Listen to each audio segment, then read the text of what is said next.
Uh, there are a few, I guess, new faces. And in this semester, every face is new for me. So if you don't mind, let's go back. I'd like to hear names again. I mean, some names I know, and some faces are familiar, but I may have forgotten, or you may be here for the first time. So let's quickly go through the rooms, say your name, and if you're studying, or if you're an alumni, whatever, just quickly so that others can also hear. Speak loud, and so others can hear as well. Hi everyone, I'm Atul. I'm an alumni. I did my master's here and graduated last year, May 28.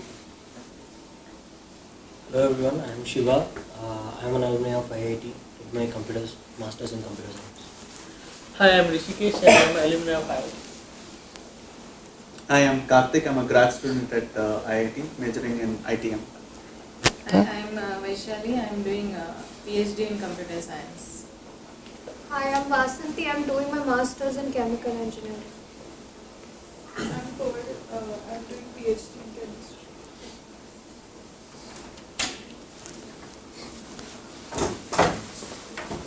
Go ahead. We're waiting for you. Hi, I'm Rajeshwari. I'm a grad student and I'm studying food safety and technology. Okay. Hello everyone, I'm Shubhada. I'm a grad student from chemical engineering department. Hi, my name is Hitesh. I'm pursuing my graduate studies in food process engineering. Hi, I'm Ashish. I'm doing my master's in electrical.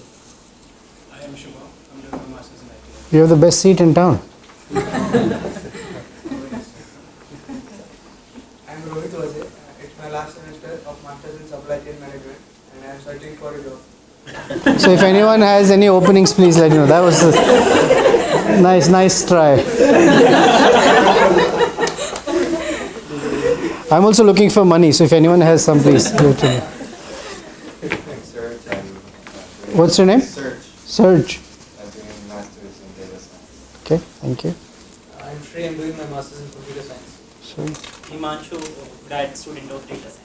I am Sanjeev and I'm doing MSc in Operational Research. I'm Aditya doing masters in data science. Okay. I am Sobish Mahajan, doing graduation in CS only. Okay, my name is Nityananda Pran Das, and I have nothing to do with IIT. Although I've been speaking here for about 14 years now, and just happened to be part of what's called VVS, Vedic Vision Society, where we, I guess, learn from each other, certain inspirations and understanding about spiritual topics. So that's my role. I'm a facilitator, so it's not necessarily that I'm telling you what's what. I'm presenting what I've been studying for almost 20 years now, and I'd like to hear from you. If you have some thoughts, you have a different view of it, that's totally fine. And for the next hour maybe, and it sort of goes with today's topic, let's see if we can stay away from this for the next hour as much as possible. So that way I have everyone's, I guess, attention. My attention is also here, and anyone sitting next to you is also attentive. And before we go further, I have a confession to make. I don't want too many people to hear my confessions. Anyway, the confession I have is this presentation that I'm going to share with you is not something I've made. Usually I make mine. This someone made that I thought was relevant and I liked it. So rather than reinvent the wheel, I thought I'll use it. Okay? So it's someone else's work. It's also a little dated. I really wish I had the time and the opportunity to update it to more current, but don't go by certain things because some words are outdated. For example, the title of the topic is When Apples and Blackberries Were Only Fruits. That's tonight's topic. Now, blackberry is not a fruit, not even a phone anymore. That company is dead and gone. So this was a few years old, okay? So that's what I want you to, I guess, forgive. And the second is made by someone I know in England. So the currency is pounds. So whenever you see pounds, please think of dollars, okay? Don't convert to rupee. If you're from India, think of them in pounds or whatever currency, just to get so take the essence. Maybe the words might change, then some of them are outdated words, the currency is not ours. So besides all that, the principles still remain valid, okay? So let's see how it goes.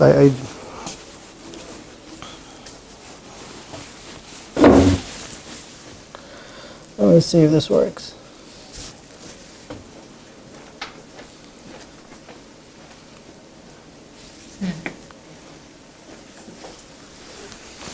All right. Usually I have a clicker, but since I don't have that, I'm going to stand here, which I hate. I hate to hide behind a desk, but anyway. So it says life was much easier when apples and blackberries, or apple and blackberry, were just fruits. Okay, they're not fruit anymore. Pretty much these are ubiquitous gadgets. So before I get further, how many of you agree or disagree? Obviously, if you don't agree, you'll disagree. How many of you agree that technological advancement has been useful to humanity? Let me rephrase the question. How many of you agree that technological advancement has been absolutely useful for humanity? Okay. Why? What happened? Why did the word absolutely make a difference, except for a few people? So for those who agreed, you have some thoughts on why or how? It's definitely made my life easier. So I feel that on the long run, it's more beneficial than the cons of technology. Okay, it's made your life better. In terms of health and all those things, technology has been revolutionary, I'd say. And also, these days there is actually a solution for cancer. If you look back 40 years, there is. So it is actually making life better. Okay, so but it's like a weapon, how we use it. Oh, okay. I mean, a needle can be used to put in notice board, or it can use it to. Correct. You cannot take it on a plane. You're right. Those who didn't agree that absolutely it helped humanity. Some thoughts? So technology was supposed to connect people, but it's making people more disconnected than ever now these days.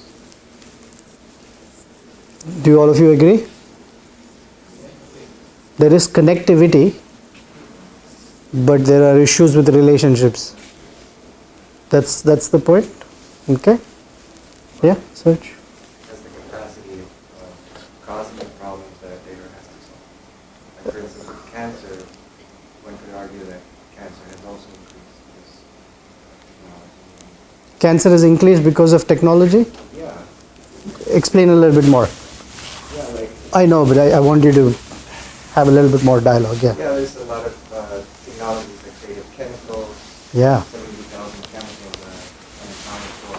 People don't know exactly what they do, what they cause, and many are pointing the finger towards that. There's even proof on many of them being responsible for different kinds of Correct. cancers, different kinds of waves. Radiation. Responsible for brain abnormalities and so like then comes science and repairs what it already caused. Correct. And we'll come back to that point, that there is a problem, then scientific advancement or development solves that problem, or at least tries to solve the problem, but then creates new problems. So we'll come back to that particular theme, because you've hit the nail on the head on that one. So let's look at a few paradoxes.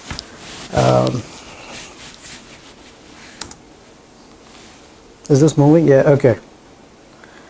So one of the taglines it says is, by technological advancement, We have conquered outer space.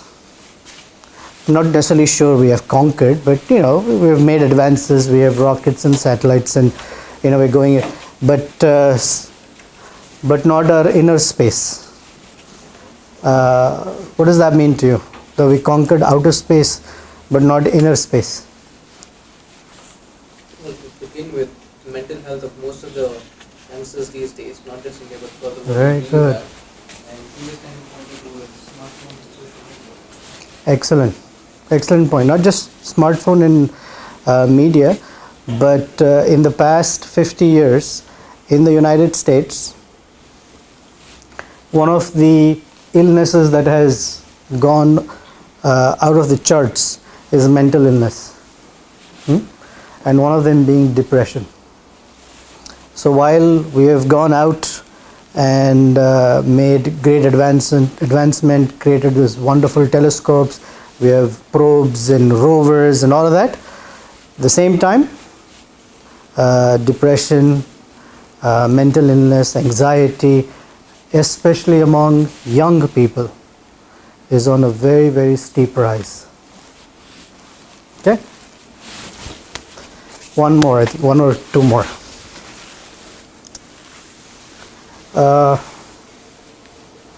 We have lot more experts on different topics, and more experts, yet more problems or fewer solutions. If you have seen in the last 30-40 years, thank you, in the last 30-40 years, more fights and wars or small little skirmishes based on whatever disagreements and etc. That's on the rise. Next one. They say the world is smaller. In what sense? Not physically, the world is not shrinking, but in what way is the world smaller? Connectivity. Connectivity, exactly. You can make a phone call. How many of you were around when phone meant you'd pick with the left hand and dial with the right? How many of you were around? How many of you have seen such a phone? Except in films, actually, live, dialed a number. Okay, you guys you ever seen a phone like that? No, right? And when I was younger, I have to say it carefully, okay? Growing up in India, they used to call what we call long distance was called a trunk call, okay? And you couldn't call someone. If we had to call from Bombay to Hyderabad or some place in India, you would call, the operator would pick up and you would say, I want to book a call to Chennai or Hyderabad or whatever, some place. And then they'll say, okay, we'll call you when it's ready. And you hang up. And then you wait half an hour, 40 minutes. Then they'll call you and say, it's now ready. You can connect and talk to somebody. If I were to tell this to my son, he would say, which world were you part of? Right? I can now pick my phone and call anyone, anywhere. You know how many emails are exchanged in one day across the globe? 400 billion emails go across the world. Yet, the paradox is the world has become very short. We can travel from one place to another. But is this a true statistic? There are statistics of how people have grown farther. Why? If the world is smaller, we're connected. Something's amiss. That's the point. Next one.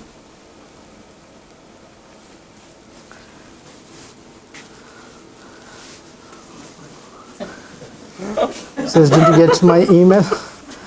So by the time they responded to the email, married. How many of you ever said, did you get my email? Right?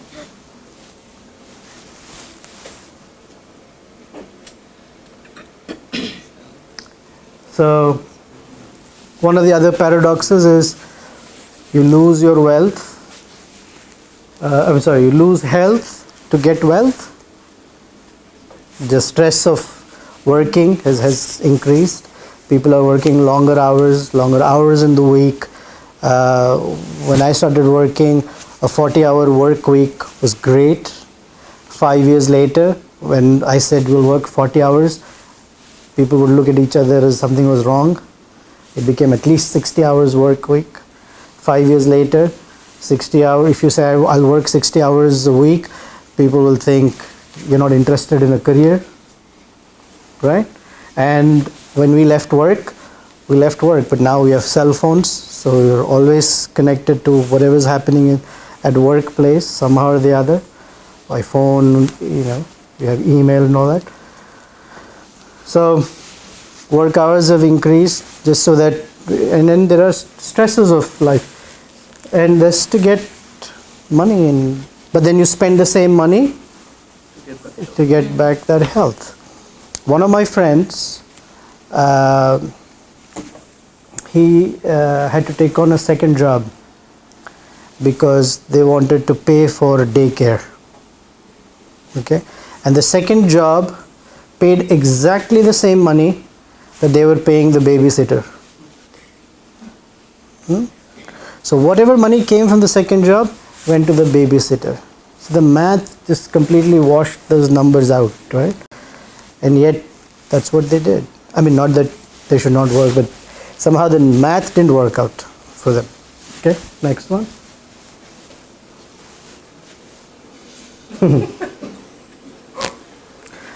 Someone had said, I don't necessarily believe in it, but I thought it was funny, that way back when people were smarter and the gadgets were not, and now the gadgets are smarter and people are not. Okay, next one. All right, another paradox is far more conveniences have sprung up. You can order everything from your hand phone, pretty much. However, conveniences have increased. People are strapped for time more than ever, right? Conveniences are meant to do what? To give you time. To give us, I should not give you. Give us time. Do you agree or disagree? Anyone disagrees? So far? No. Okay, good. Disagreeing is okay. I don't have a problem. This is just a viewpoint. Okay? Next one. This says, Dear Andy, how have you been? Your mother and I are fine. We miss you. Please sign off your computer and come downstairs for something to eat. Love, Dad. Although you've seen those pictures of the persons in the same family sit on the couch together, but they're all in their own world on their phone. Sometimes they sit next to each other and text each other. Have you ever had that, where you're sitting with your friend or some relative? Have you had the experience? Do you have a friend in your circle that whatever you're talking, they're only looking at the phone, and you have to really say something, and then still their attention is on the phone? I'm sure you all have friends like that. And if you don't have a friend like that, it means you are that person on the group. Huh? All right. Yeah, next one.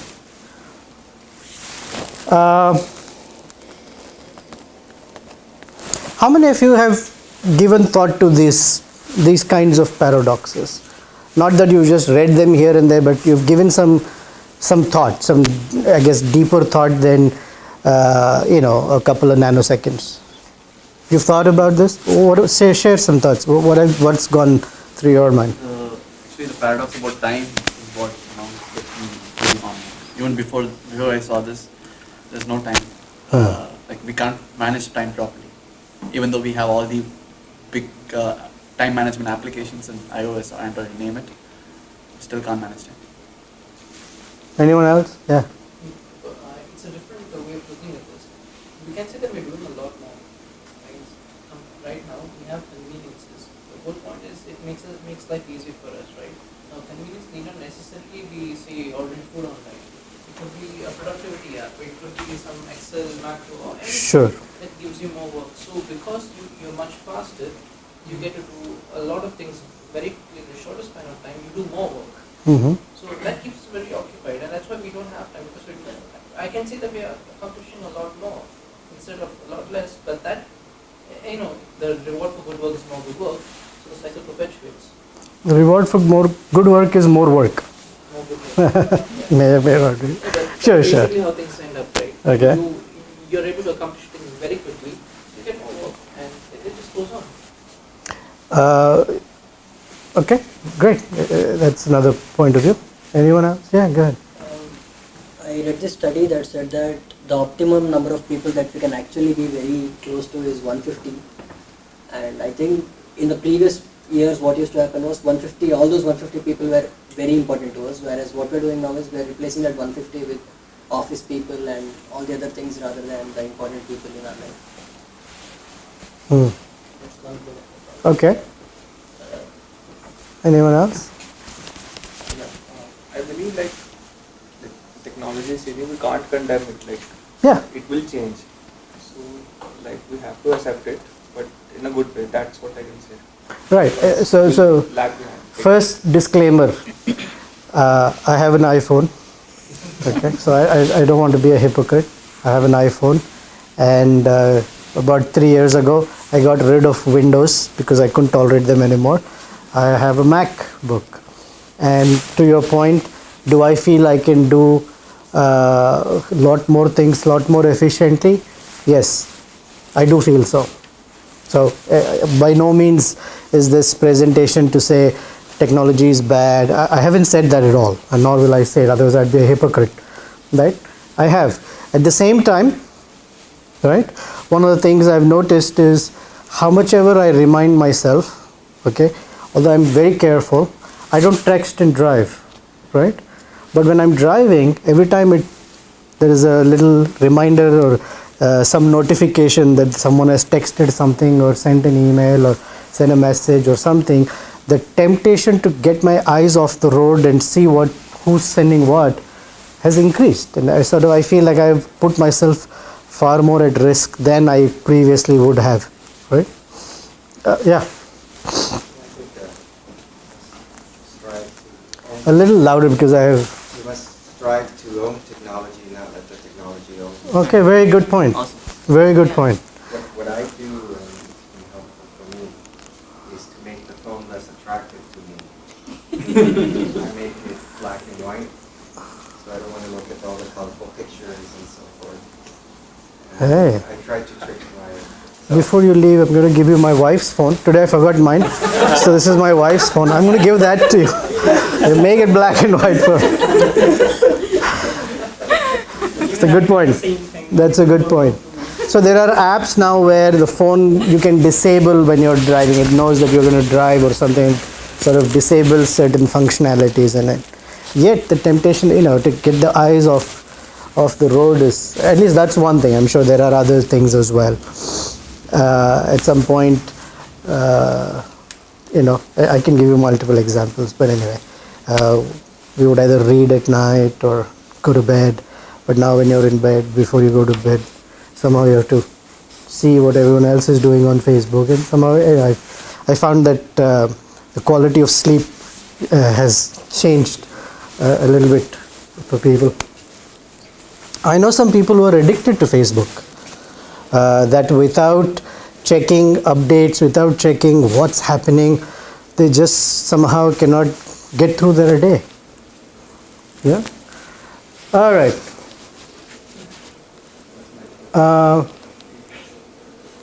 Go to the next one.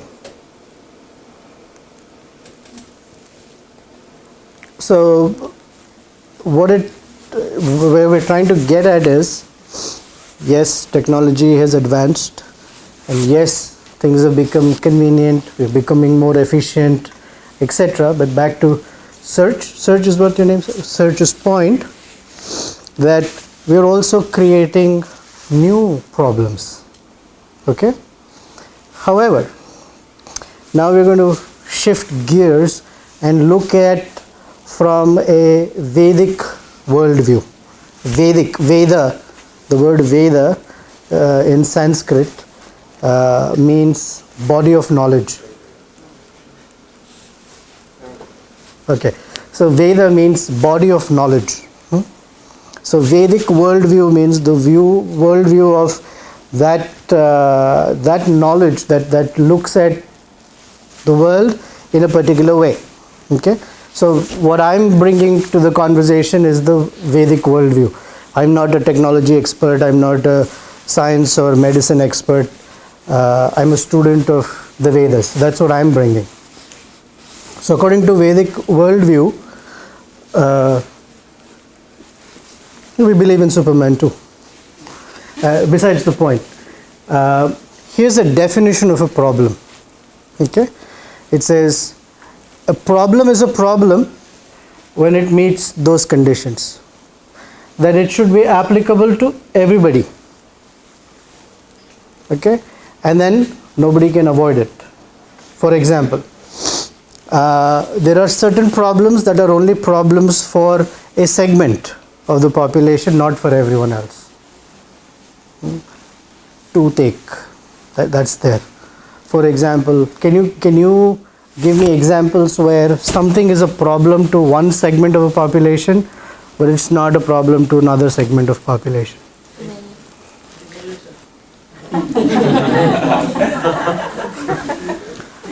Reservation. Do you know what reservation is? In India, there is a huge issue that depending upon which caste or class you're born into, you automatically get a certain admission into college or jobs because you are from whatever. Okay, that's a big political issue. Gender equality. It's not a problem to anyone, right? Racism. Very good. Very good. Anything else? You heard the phrase, one man's food is another man's poison? What may be a problem for somebody may be a great opportunity for someone else. For example, if your car breaks down, it's definitely a problem for you, but for the mechanic, it's a great opportunity. Do you ever find a mechanic who says, let there be no car problems ever? The guy's out of a job, right? Cars, when they break down, is part of their job security. Or a dentist or a doctor. Although yes, a doctor wants everyone to be well, but if all the population, the entire population, humanity, has no disease at all, the doctors will be like, okay, should we become engineers? Right? Anyway, so according to Vedic worldview, there are 4 problems. And these are problems because they meet those 2 conditions. That these are for everyone and no one can avoid them. Okay? So we'll start from the bottom there. Death. Is that a problem? For everyone else. Except you? Yeah, whoever dies, it's not a problem for that person. Okay. He doesn't have any worries. Well, as long as he's alive, death is a problem. Yeah. Right? Once I die, I don't care. But death is something that everyone tries to avoid, whether we like it or not. Almost intuitively, we avoid death. Right? Anyone here says, no, I don't. I had someone who actually argued. It's a sad story. I was making a presentation like this, and one of the topics was about fear of death. And I said, everybody is afraid of death.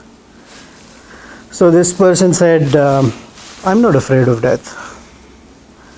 I said, oh, that's very rare. No, I'm not afraid. Today, if I were to die, I'm not afraid. I said, okay, but fear of death may also mean that you're afraid that someone very close to you might die. She said, no, I'm not. So I don't know if she was just theoretically arguing or if it's a factual realization. 4 days later, she died in a very bad car accident, unfortunately. I don't know why or how it happens, just that there was such a heavy thing on me for almost a year that she said like that. So I don't know what went through her mind while it was a car accident or whatever. So anyway, fear of death, if not for our own death, for someone who's close to us. So death is a problem. Disease. Are there any persons who are absolutely free of disease ever? No. Small, big, short term, long term, but everyone. somehow is subject to disease. Old age, except people who die young, old age is an impending problem that you can't necessarily say, I'll skip that phase.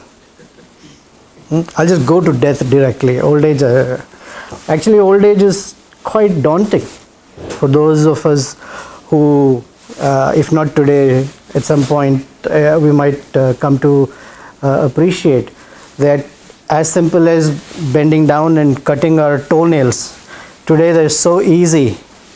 But someone who's 75 or 80, even that little thing is very difficult. It's not easy. Now, why is birth a problem? Population expansion. Huh? Population expansion. Why is it a problem for everyone? Why is it a problem for me? Because Number of of- the other rest three. Because I'm born, all the other three are also there.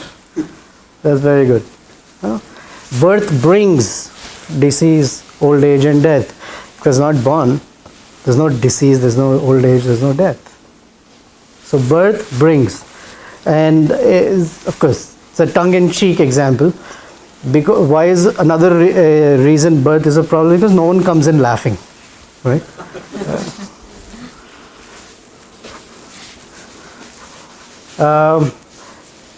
So the Vedic point of view is that human life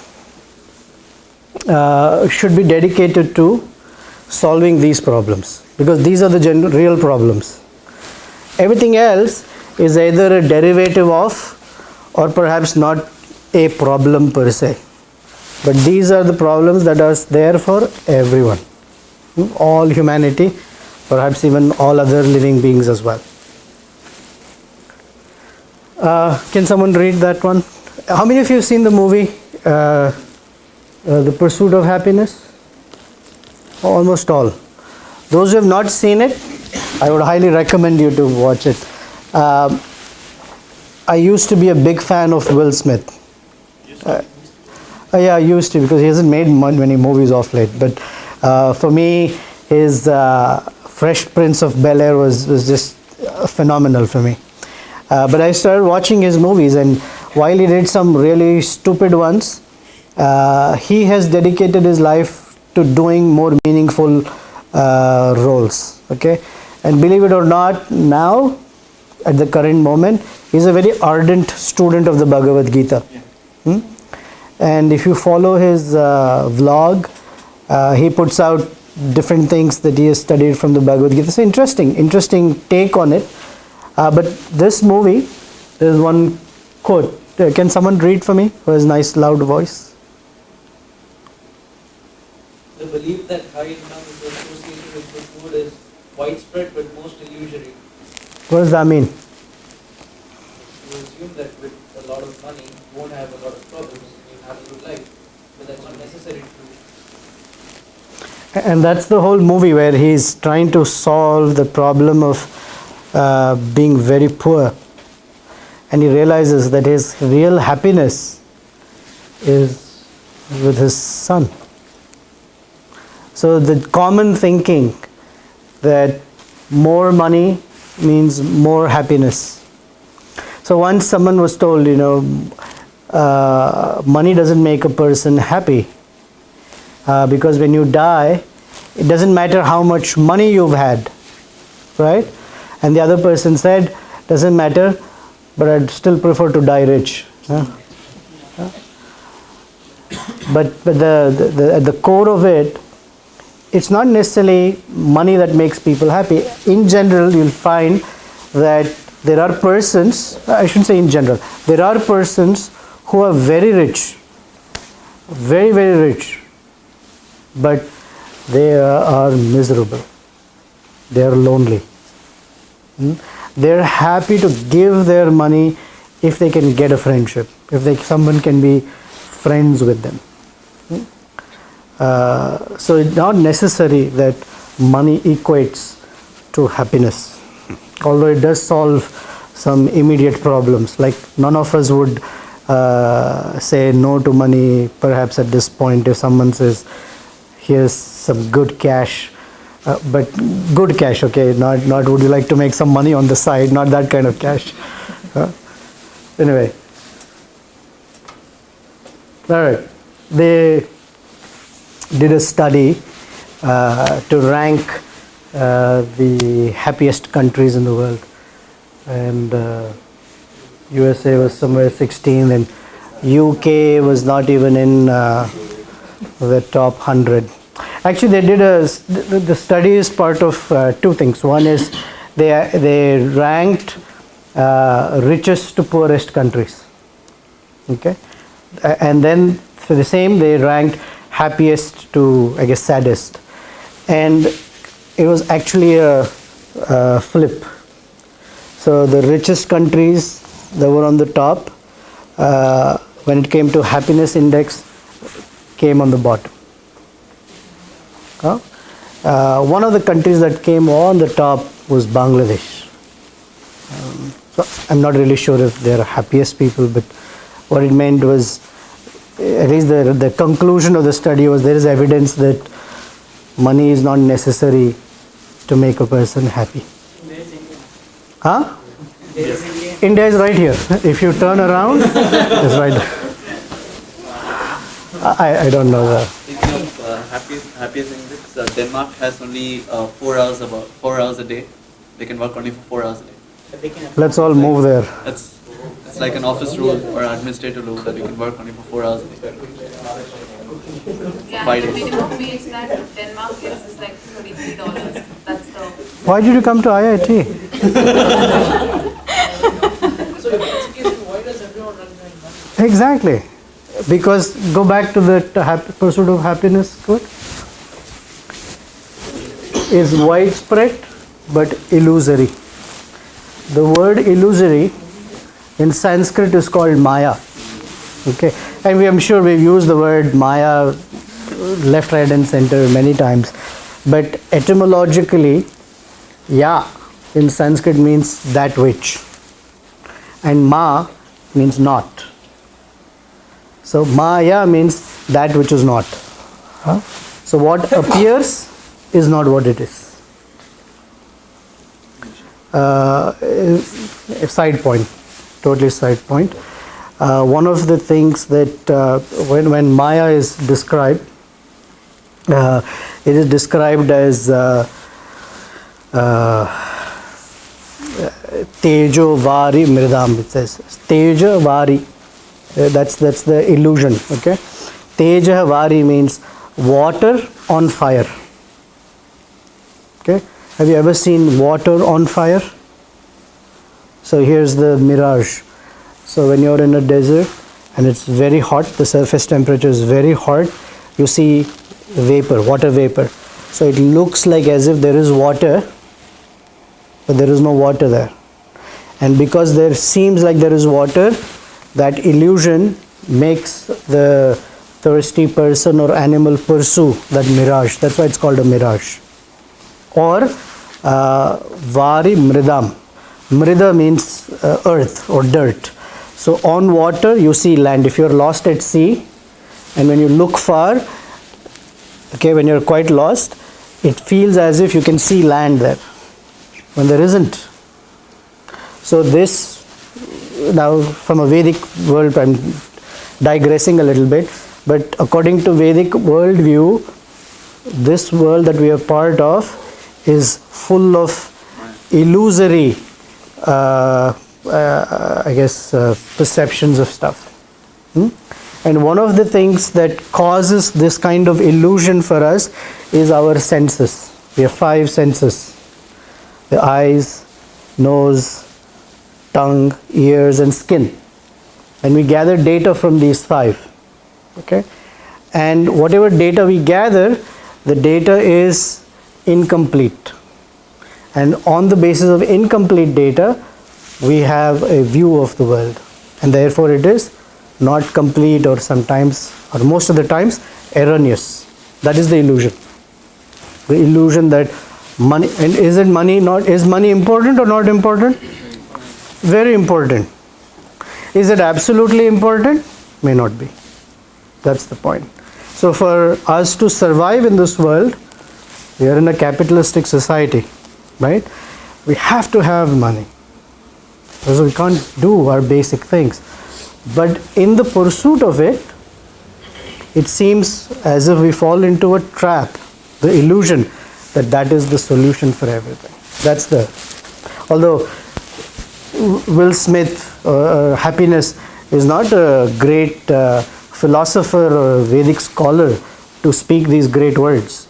I mean, it's quoted because more people have seen this than they have read Bhagavad Gita. That's why it's there. Does that answer or address? Not exactly. Okay. Okay, we'll get more. Okay, keep going. Okay, someone else can read this for me. We can't solve problems by using the same kind of thinking we used when we created them. What does that mean to you?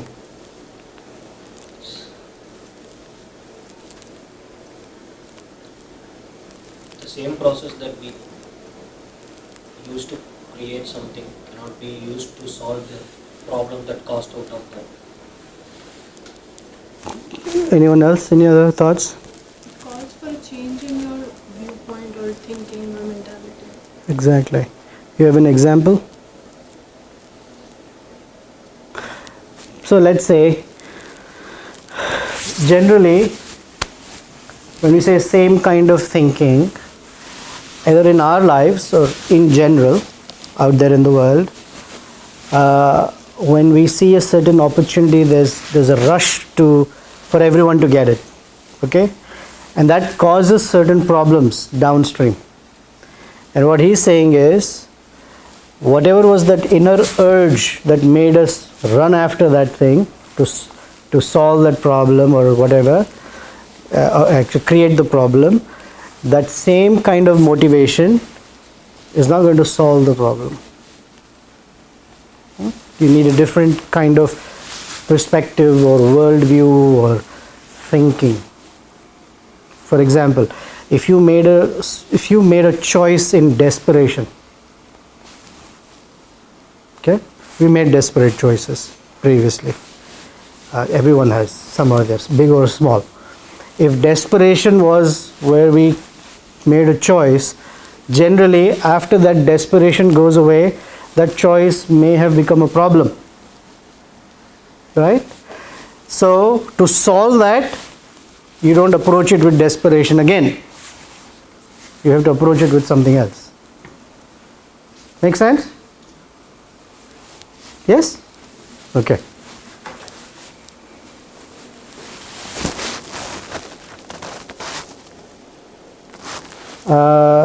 So Steve Jobs, bless his heart, gave 3 life lessons. I'm sorry, I keep blocking your view. Can anyone read the 3 life lessons for me, please? Connect the dots. Do what you love what you do. Don't waste time. When he said connect the dots, primarily he was talking about connect the dots such that you live a wholesome, meaningful life. Okay? Don't go after 1 dot or 2 dots or some things in life that without a fuller, bigger picture of life. Okay? The second one is do what you love and love what you do. Many of us find ourselves in jobs or careers for different reasons, and not necessarily because we love doing those things. So his view is, if you have only so much time in the world, do what you love, because that is far more enriching than just doing something. And the third one was don't waste time. I think we don't need Steve Jobs to tell us, all of us, we have to value time. Between time and money, which is more valuable? Time. And which is the one that we give more credence to? Money. True. What is the why is time more valuable than money? Can't buy time. Exactly. Or another way of saying it is, if I lose money, I can get it back.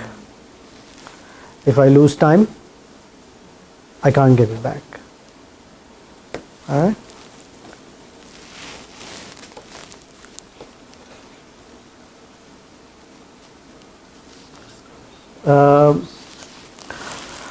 So in Washington, D.C., in the subway system, on the train platform, so there was this guy who's playing Bach compositions. Okay? And while he was playing, in the first half hour that he was playing, nobody stopped by. They were just walking past. Then about a half hour later, a woman came and dropped $1 for this guy. An hour later, someone else dropped another $1. So after that, sometimes someone else dropped a few more. But so about 3 or 4 hours of playing, okay, he collected about $40. Right? Can you click this? This guy happened to be one of the world's, some of the name skips me, one of the world's best violin players, to see and hear whom people would pay a minimum of $100 or $150 to be in his concert. But when he disguised himself as someone else and played in a subway station, nobody cared. Well, because people didn't have time. Although they were hearing the same music, because he was playing Bach's composition to such perfection, because only he's skilled and talented at doing it, no one paid any attention. One, because I guess he looked like that, but more importantly, although they were hearing great music, they just didn't have the time to pause and appreciate it. So we also are busy here and there, and we won't pause perhaps to appreciate certain things that are amazing. We may not have noticed.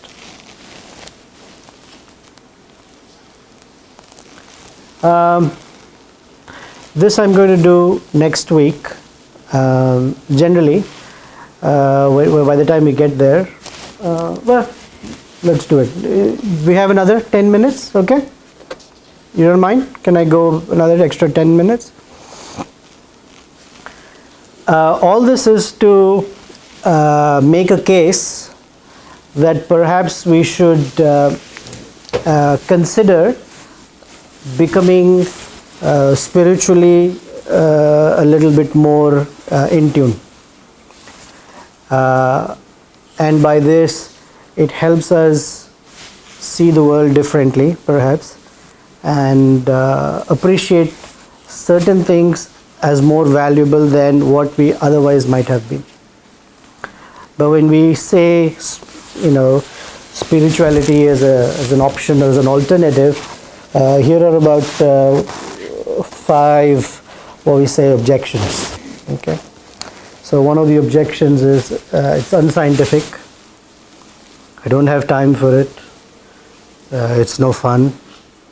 Seems like escapism. I really don't need it. I'm doing pretty okay without it. The next one.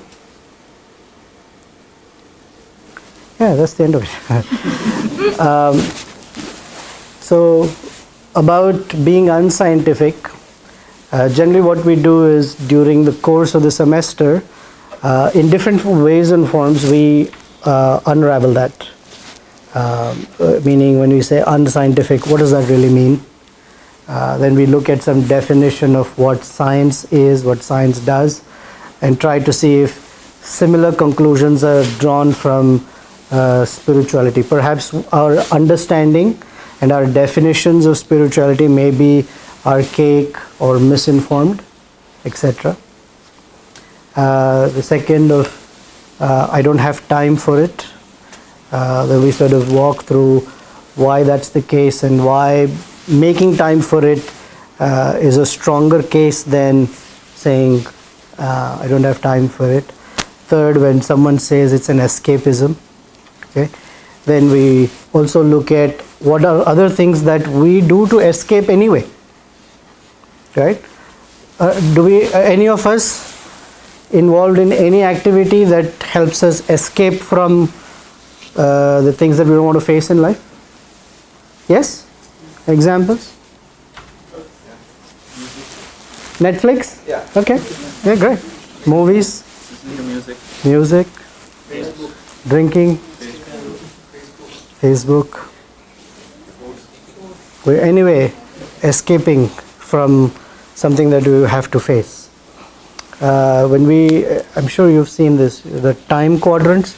You've seen the importance and urgency matrix. When you're dealing with time, generally the famous one is you draw an importance axis. On the top is very important, and at the bottom is not at all important. And then you draw a horizontal axis, very urgent to not at all urgent. So you get 4 quadrants. Top right is most urgent, most important. Correct? What are some activities that are most urgent, most important? Assignments. Exactly. Paying bills. They're urgent, they're important. Right? You have to. If you don't, then you're missing opportunities. But we operate in that quadrant. Is that the quadrant to operate in? No, because that quadrant generally is a quadrant that creates stress. Okay? So the next one is very important, not urgent. These are long-term things. And that's the quadrant that we should spend a lot more time in and have some nice things populated in that quadrant. Then the bottom left is not important, not urgent. They are called?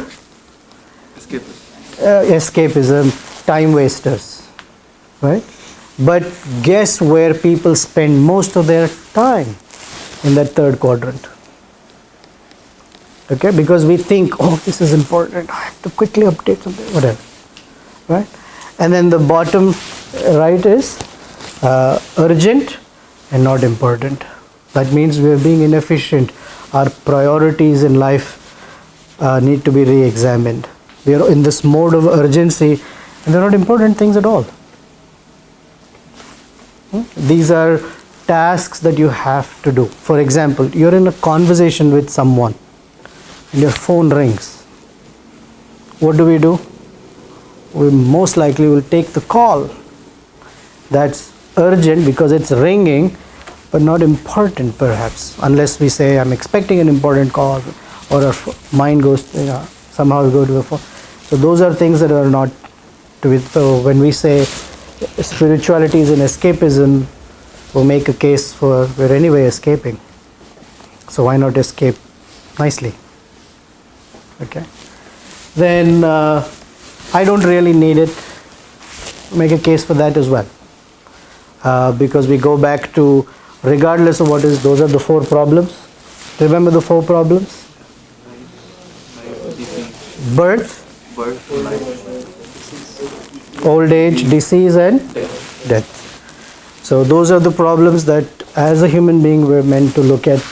So the idea is to, I guess, escalate our consciousness, if you will, to see things from a different vantage. Always remember, vantage makes a big difference. When I'm at this level, what looks big to me is when I'm above, my vantage is different. The same thing that was big looks small. Right? When I'm sitting in a plane, whatever looks big, plane takes off, then you have a different perspective of things. You have what's called a bird's eye view, a bigger picture.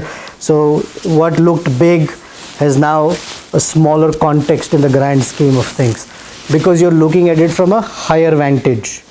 So that's on the physical dimension of higher vantage. We hope that we can contribute into your lives, and as we contribute to our own, that we look at things from a higher vantage, a higher perspective, a more important and fulfilling perspective. So that's what we do during the rest of the semester. Although the topics are meant to be to awaken or to initiate certain thoughts and certain considerations that we may otherwise not have really paid much attention to. Any questions, comments, thoughts, anything? The quadrants that you're explaining, right? So Yeah, you want me to draw it? Yeah. Yeah. Keep talking, I'm listening. Reading is very important. So I need to work on time. Just say that one example of very important. And something which is important but not urgent is I want to buy a house for my family. I'm sorry. You have to get to work on time. Yeah. Where would you put that? Very urgent, very important. Okay. So the second quadrant is a long-term plan, right? So not urgent, but important.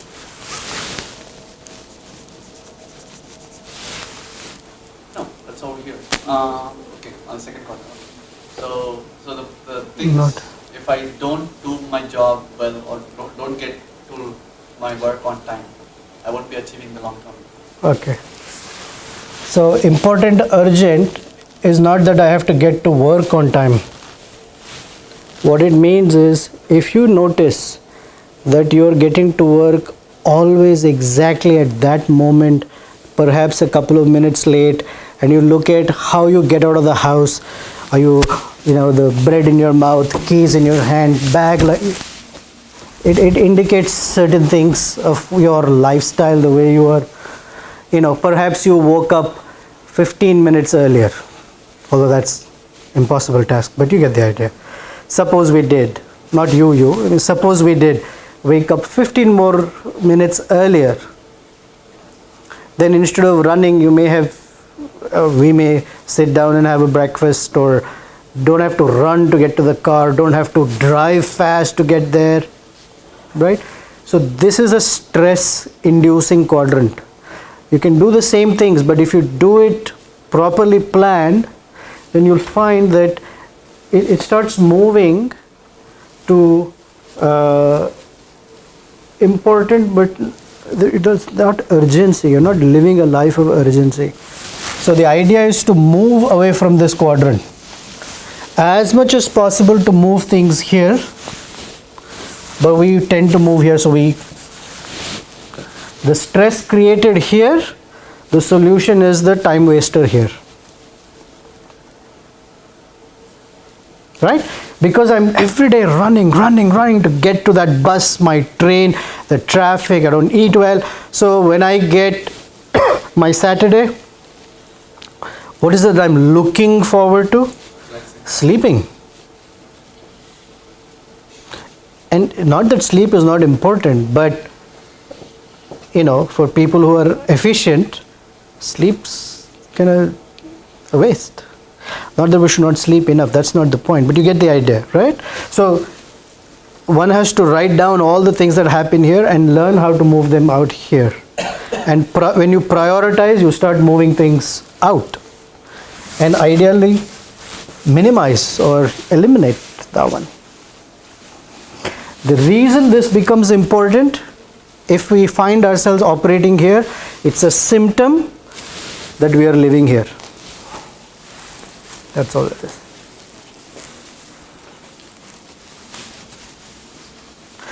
Part of the illusion is how we put things here and call them. So it's what we are generally accustomed to is looking at the symptoms of things, right? I have to get to work on time. But what is causing me the stress, if I review it carefully, then I find that maybe I'm not getting to bed on time. It's, late night, not enough sleep, whatever, not good quality of sleep, which then leads me, I don't mean to get on that topic, but you get that. Anything else? One thing that just came to my mind is that right from childhood we have been trained by the education logical, to take more logical decisions, to have a more to get more tangible results, or something that's measurable, that we can see, that we can get input from any of our five senses. Sure.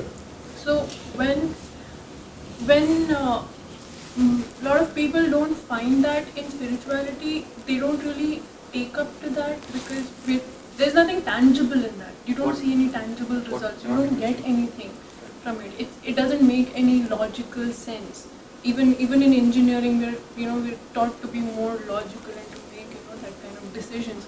So the more we study, the more that we see that spirituality doesn't make any sense. Like, so how do you address that? I don't know what spirituality that is. That's not been my experience. So one of the things that we generally do is that our bucket of spirituality, one is a whole hodgepodge set of ideas, or at best some gray stuff, right? And we have certain preconceived notions of what spirituality or spiritualists must be like or do like. And in most cases, spirituality turns out to be what I call armchair philosophy.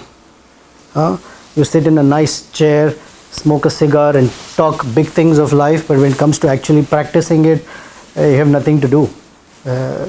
So anything that's not practical, then it's really nice conversations. You have a beer in your hand or a cigarette, and you look at the world and you have some philosophical ideas that when you turn around you actually cannot implement them in life. So if that's the definition, then yes, it's very frustrating and not at all attractive. But if there is a spiritual lifestyle that makes sense on every aspect and every item of life, then the experience will be different. It's measurable, it's palpable, it's an experiential level as well. One of the most important things at the first level is unless our view of things change, something is not attractive. So for example, idea of a spiritualist generally is someone has to have a long beard, and has to say something so amazing that if we don't understand it, we assume that must be really good.